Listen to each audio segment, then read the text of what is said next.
ये वक्त का पहिया है, आज मेरा घर टूटा है, कल तेरा घमंड टूटेगा। घर भी टूट गया, घमंड भी टूट गया। ये दोनों भाई, मैंने पहले ही कहा था ना कि zero is equal to zero, zero plus zero is equal to zero, zero minus zero is equal to zero. तो जीरो में जीरो मिलाएंगे तो कुछ होगा नहीं। ये दोनों भाई साथ आए थे, मैंने पहले ही रिजल्ट आउट कर दिया था, और रिजल्ट आउट हो गया था इस दोनों भाई के आने के बाद। और हुआ मित्रों ऐसा इंटरेस्टिंग बात आज मैं बताता हूं। ये जो राज ठाकरे इनके साथ आए, एक बिल्कुल लंपट किस्म का इंसान है, बिल्कुल लंपट। जैसा इसका भाई है वैसा ही वो है। ये पहले कभी राहुल गांधी की प्रशंसा करेगा, फिर मोदी की तारीफ करेगा, फिर ये गुलदस्ता लेकर के पहुंच जाएगा देवा भाऊ के पास, फिर अपने भाई के पास। बस अजीब तरह का कैरेक्टर है ये, कहीं भी ये खड़ा नहीं रह पा रहा है। मतलब इनका जो चरित्र है वो पूरी दुनिया देख रही है। तो आखिर में इसने क्या किया कि भाई मराठी मानुस का नारा दिया, south Indian, north Indian, Gujarati, सबके खिलाफ लड़ाई छेड़ दी, सबके खिलाफ लड़ाई छेड़ दी। अब जो उद्धव ठाकरे का भी जो वोटर था, जो उनको समर्थन करता था थोड़ा बहुत, उसको भी इसने उससे समर्थन से दूर कर दिया। वो भी इससे नाराज हो गए। एक तो उद्धव ठाकरे से तो नाराज थे ही, क्योंकि बाला साहब ठाकरे को धोखा दिया। वो भारतीय जनता पार्टी को धोखा नहीं दिया, उन्होंने अपने पिता के पीठ में खंजर भोंका। पिता की आइडियोलॉजी क्या थी? हिंदू हृदय सम्राट थे पिता, उसके उनके पीठ में खंजर भोंक करके जस्ट अपोजिट पार्टी के साथ, अपोजिट विचारधारा के साथ अलायंस कर लिया।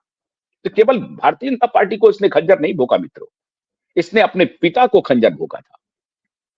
फिर भी जो इनके जो वोटर थे वो लुंगी वाले, नॉन लुंगी वाले, नॉर्थ इंडियन, गुजराती, मद्रासी, सब इनको वोट कर सकते थे। लेकिन जैसे ही ये भाई आया दुशासन, जैसे ही ये दुशासन साथ में आया कि वो भी जाता रहा, वो वोट भी जाता रहा इनका, वो भी खत्म हो गया। दुशासन से भी घटिया कैरेक्टर है। निरीह गरीब लोग जो रेड़ी पटरी लगाते हैं मुंबई में, उनको बुला करके, उनको बीच में अपमानित करके, थप्पड़ मार करके, उनके पटरी को, रेडी पटरी को तहस नहस करके अपना ये पौरुष दिखाता है। ये दो कौड़ी का आदमी ये अपना पौरुष दिखाता है, जिसकी अपनी कोई औकात नहीं है। और मुंबई की जनता को सैल्यूट करना चाहिए।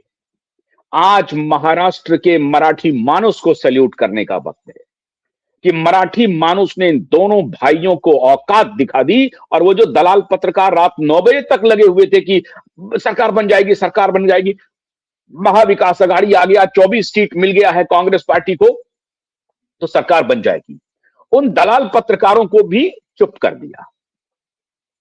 एब्सोल्यूट मेजोरिटी आ गई है शिवसेना, शिंदे और भारतीय जनता पार्टी को, और उसका मेयर बनने जा रहा है, सरकार पर कब्जा है। 74,000 करोड़ के बजट में मैं कैसे कह रहा हूं कि हफ्ता देगा? अभी 1100 स्कूल है। 1888 में इस म्युनिसिपल कॉरपोरेशन का एक प्रकार से जन्म हुआ, और सर फिरोज शाह मेहता के जमाने से 1872 से ये चलता रहा। 1888 में एक्ट बना और उसके बाद ये मुंबई म्युनिसिपल कॉरपोरेशन का गठन हुआ, और तब से अनवरत ये चलता रहा है। जिसके वार्ड में अगर आप देखेंगे तो 227 वार्ड में पूरे मुंबई को डिवाइड किया हुआ है। मतलब 227 काउंसिलर चुन करके आएंगे, और उनको हेड करता है जो जनरली हर कमिश्नर में, हर म्युनिसिपल कॉरपोरेशन में होता है, एक म्युनिसिपल कमिश्नर होता है। तो मुंबई जो म्युनिसिपल कमिश्नर है, उनके अधीन में ये 227 वार्ड रहेंगे।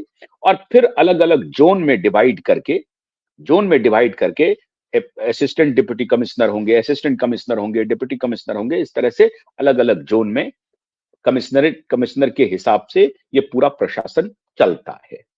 अब ये जो 227 काउंसिलर की सीट है, इसमें इनके 60-70 आ गए हैं, उसका कोई महत्व नहीं है। क्यों? क्योंकि इनकी चलेगी नहीं। अब आप देखिए कि ये मुंबई म्युनिसिपल कॉरपोरेशन क्या क्या काम करती है। सड़क बनाती है, बिजली की व्यवस्था करती है, ट्रांसपोर्ट की व्यवस्था करती है, स्कूल चलाती है, अस्पताल चलाती है, ब्रिज बनाती है, मतलब इंफ्रास्ट्रक्चर ड्रेनेज का व्यवस्था करती है, लॉ एंड ऑर्डर मोटे तौर पे इनके पास उस तरह से नहीं है, लेकिन बाकी लैंड पूरा जो है ये मुंबई म्युनिसिपल कॉरपोरेशन ही मैनेज करता है। जमीन जिसको कहते हैं, जमीन म्युनिसिपल कॉरपोरेशन के पास है, और जिसके पास जमीन है वही ताकतवर है। तो जमीन का प्रबंधन म्युनिसिपल कॉरपोरेशन करता है। इस पर यह शख्स पिछले 27-28 साल से कुंडली मार करके बैठा हुआ था, और अगर आप सीधे कहें तो लगभग 40 साल की सत्ता, जहां बाला साहब ठाकरे के जमाने से शुरू हुई थी, 40 साल की सत्ता से बेदखल कर दिया, बाहर कर दिया, गेट आउट कह दिया मुंबई करने इस दोनों बाप बेटे को। कुंडली मार करके बैठा हुआ था। तो आप देखिए कि 1100 स्कूल, प्राइमरी और मिडिल माध्यमिक स्कूल, इस दोनों के संचालन की जिम्मेदारी मुंबई पर है, मुंबई म्युनिसिपल कॉरपोरेशन पर है। रोड बनाने की जिम्मेदारी, सड़क बनाने की जिम्मेदारी और पुल बनाने की जिम्मेदारी ये कॉरपोरेशन पर है। बिजली की जिम्मेदारी कॉरपोरेशन पे है। ट्रांसपोर्ट की जिम्मेदारी कॉरपोरेशन पर है। तो आप इसीलिए आप सोचिए कि गोवा से अधिक बड़ा बजट है, सिक्किम से बड़ा बजट है, अरुणाचल प्रदेश से बड़ा बजट है, एक एक स्टेट से बड़ा बजट है मुंबई महानगर पालिका का। और इसीलिए ये दोनों बाप बेटा सोचता था कि कहीं कोई परभनी ले ले, कोल्हापुर ले ले, सोलापुर ले ले, अकोला ले ले, नागपुर ले ले, पुणे ले ले, सब ले ले, मुंबई दे दे। मित्रों, हैरानगी की कल खबर आई, 151 में से 102 सीट नागपुर में भारतीय जनता पार्टी को और 6-7 सीट शिवसेना शिंदे को। शरद पवार के एनसीपी कहां